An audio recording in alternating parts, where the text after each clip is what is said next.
Hello mga kapuso, this is Sanya Lopez and this is Scared Spill.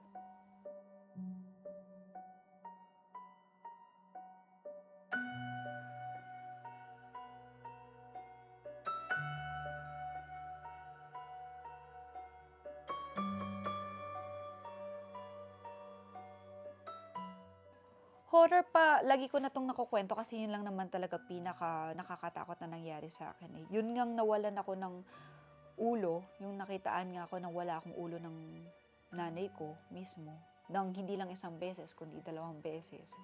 Isa sa Laguna, isa sa Bulacan.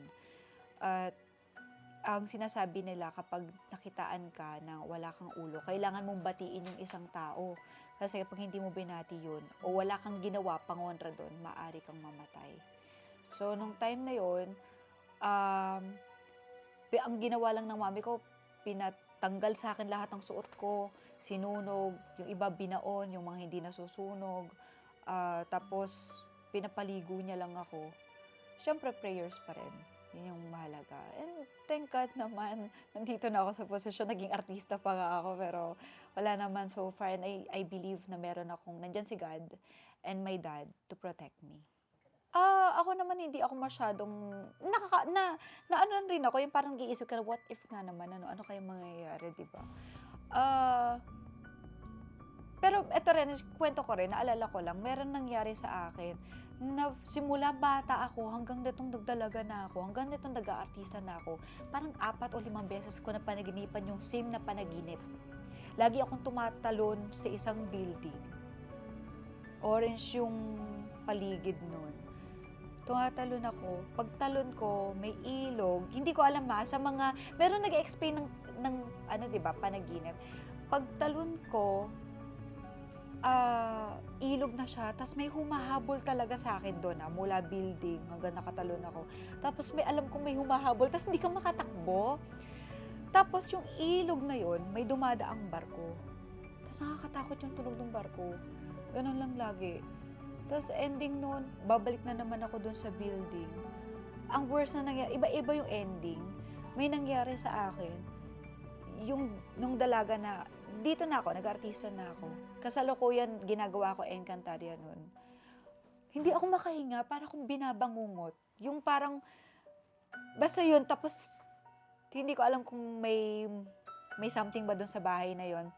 Kasi, yung mga angels din namin, yung mga helpers namin, gano'n rin na-feel, yung parang minsan binabangungot sila, yung feeling nila, minsan nakikita nila yung sarili nila. So, hindi ko alam kung merong something doon sa bahay.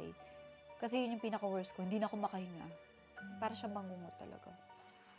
Ayun, nakwento ko nga nung nakaraan yata sa inyo. Hindi, joke lang, joke lang.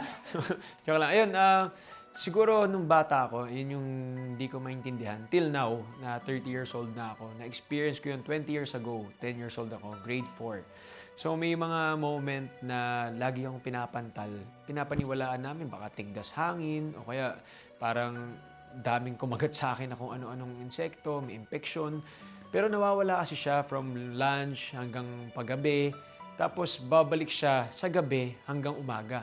Pero hindi siya bumabalik ng, talagang babalik lang siya. Bumabalik siya pag may isang bagay akong hindi nagagawa. Kasi nung bata ako, ang dami kong iniisip na mga kakaiba. Yun nga, may moment na tulog yung daddy ko, tulog yung mami ko. Nasa isang kwarto lang kasi kami, mga kapuso. So may moment na tulog sila. So mami ko, sarap na ng tulog, mahimbing na, nakapikit. Tapos biglang parang papasok sa isip ko. Sabi, takpan mo yung ilong ng nanay mo. Takpan mo yung ilong, takpan mo yung bibig, ganyan. So ako, sinisikap, ako naman, nilalabanan ko.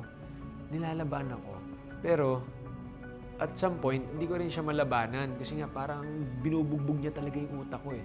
Kumbaga, bilang bata, wala ka pa masyadong panlaban sa ganun eh.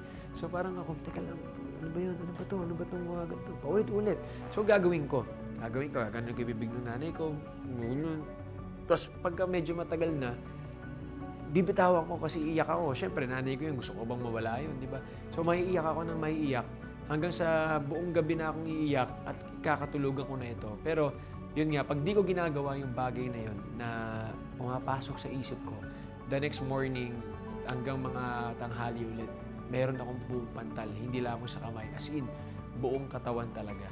So yun siguro yung scary na childhood ko kasi hanggang ngayon hindi ko maintindihan kung ano ba yung nangyari sa akin noon.